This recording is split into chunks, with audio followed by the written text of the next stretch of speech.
If you have tight hip flexors, then in this video, you're gonna learn 2 uncommon techniques to greater hip flexor mobility, strength, and function.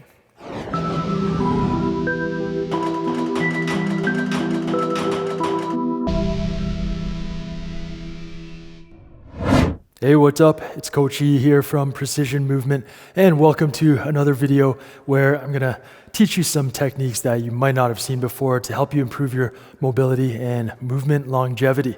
So today we're gonna focus on the hip flexors. And the hip flexors are commonly weak, tight, restricted in a lot of people because of all the sitting that we do. When we are in this flexed hip position, we're sitting down, our body adapts to that, shortens those muscles up, and it weakens them because we're not using them. Well, this can have detrimental effects on what we're doing in the gym and what we're doing in everyday life or for sport, because when you get down, for example, in a deep squat, if the hip flexors aren't working properly, specifically the iliopsoas, it's going to be tough to maintain this neutral or slightly extended lumbar spine when you get low. So a lot of people end up with the butt wink. And that's due to hip flexors not being able to fully lengthen and contract because they've adapted to this shortened position. Another problem is if you run and you sprint and you're going full out, you need to get into hip extension. So if your hip flexors are restricted or tight or not lengthening correctly, then you're gonna limit this hip extension. And if you do sprint really hard, the movement's going to come from somewhere else, and it could come from your lumbar spine. So your lumbar spine's doing the movement, going into extension, and that can cause problems with the low back, with the discs and the ligaments in the lumbar spine. So what are we going to do about it? Well, the first technique I'm going to teach you is something that I call active self-myofascial release. And if you've ever been to a physio or a chiro where they've done active release techniques on you, then this is something similar, except you're doing it on your own. So you can save the visit, save the time, save the money. Okay, so here's what we do. Get into the half kneeling position on the ground, one knee on the ground, and you're gonna flex the hip. So just drop down, focusing on closing this angle, so flexion of the hip. Now we're gonna find the hip flexors. And the hip flexors, there's 2 parts. There's the iliacus, that's where we're going to start, and then there's the psoas. And the psoas can be difficult to get on your own in this position. So the iliacus, on the other hand, is pretty easy. So you find the hip bone, the iliac crest here, and you just drive your thumb right in there. So you're crouched over, flexed hip, get your thumb right into the bone there, and let's put some pressure in, okay? From here, the first thing you do is squeeze the glute. So I'm working this side, the left side, I'm squeezing the left glute. After that, I keep the glute on as I drive into hip extension. Like so, keeping the pressure of my thumb into the muscle and driving some force downwards. When I'm at end range, I relax everything and then find a slightly different area of the iliacus. So right there, squeeze the glute, and drive myself forward into hip extension, keeping the glute on the whole time. Okay, let's do one more. I'm just gonna do the one side. Squeeze the glute, just to demonstrate what I want you to do. And then drive forward into hip extension, okay? So the key points are, get the thumb right on the hip flexor muscle, the iliacus, activate the glute when you're in the flexed position, and then you drive forward, keeping the glute on the whole time. And what this does, as opposed to just a passive massage, if you're just to rub that area, is because we're getting the neuromuscular system involved, when we break up the tissue, whether it's adhesions or fibrosis, that can result in the hip flexor being unable to fully contract and lengthen, then the activity allows the neuromuscular activities firing up the glute is helping to shut off the hip flexor muscles so we can drive in deeper, a little bit deeper through reciprocal inhibition. Also, it's teaching our body, okay, we're able to move through this full range. So any range that you gain, your neuromuscular sees that as usable range, and it'll allow you to keep it, well, your brain specifically sees that. Okay, so that's the benefit of doing active self-myofascial release as opposed to just passive self-myofascial release like massage or foam rolling. Not saying those things are bad, it's just this adds another element that is beneficial. Now for the psoas portion of the iliopsoas complex, it's a little more difficult. I'll show you how to get in there, how to attempt to get in there. You want to have 3 fingers because you need some strength, and about the belly button level. That's where you want to target. And you're basically going underneath the rectus abdominis, the six-pack muscle.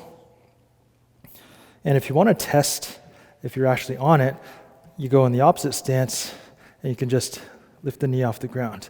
By doing so, you should be activating that muscle. So you'll feel it contract under your fingers. If you can feel that, then you're on it, okay? Keep the pressure there, same exact movement. Start in the flexed hip position, squeeze the glute, and go into hip extension, pushing in and sliding the fingers slightly down towards the floor as you go. Okay? Relax everything. Find it again. Squeeze the glute, and then drive into hip extension, keeping the glute on the whole time. So this is releasing both parts of that iliopsoas complex, okay? So you want to do anywhere from 3 to 6 passes on both of the iliacus and the psoas, both heads of that muscle, okay? And obviously both sides. After that, we're going to go right into an exercise to get this muscle working. So what we're going to do, something I call the dead bug hip bridge. Set up in the supine position. Bring your feet down flat on the ground, and first thing you're going to do is activate the glutes. So we want those guys on. That'll help to shut off the psoas so that we're getting into a nice neutral position of the pelvis and the spine. From here, take one leg, flex the hip as far as you can, not allowing the hips to drop or rotate at all. Keep them in the start position. And then opposite hand on the knee and push against each other. There's no movement, but activation. Hold for 5 seconds, keep breathing, and then relax. And when you relax, you slowly straighten the leg out, keeping the hips where they are until the heel just lightly touches the ground. So now we're in a fully lengthened position of the iliopsoas. After the heel touches, bring the foot in, and you switch. So glutes are on, flex the hip to max range, put the hand on the opposite knee, press as hard as you can, hold for 5, slow breaths, don't hold your breath, and when you release, keep the hips high. You can put your fingers on your butt there, just so you can be aware of your pelvic position. Slowly touch, sort of full hip extension, and then replace. From this point on, you can take a little breather if you want, or you can continue with the set. Okay? So this exercise, you'll want to complete anywhere from 3 to 6 repetitions per side, alternating sides each time, and taking a break in between whenever you need. Now, the benefit of this exercise is that we're not only taking the hip flexor through full range of flexion to full extension, okay? So when the hip is flexed, hands on the knee, that's the fully shortened range of the iliopsoas. And then when we bring the legs straight and touch to the ground while keeping the hips high, that's the fully lengthened range of the iliopsoas. That means we're working through the full range of motion. So we're developing strength and control through the full range. So we're reintegrating that muscle into a movement that's teaching our brain, hey, this is what this thing is supposed to do. Okay? Now, the benefit of this specific technique, the dead bug hip bridge, is that we're activating one side. Let's say I'm bridging on my right leg here, so I'm bridging up, and then I'm here. This is basically the pattern that we're doing. Hip flexion with opposite glute firing hip extension. What does this look like? Okay, a sprint. So every time we sprint, we drive into hip extension on one side, hip flexion on the other side.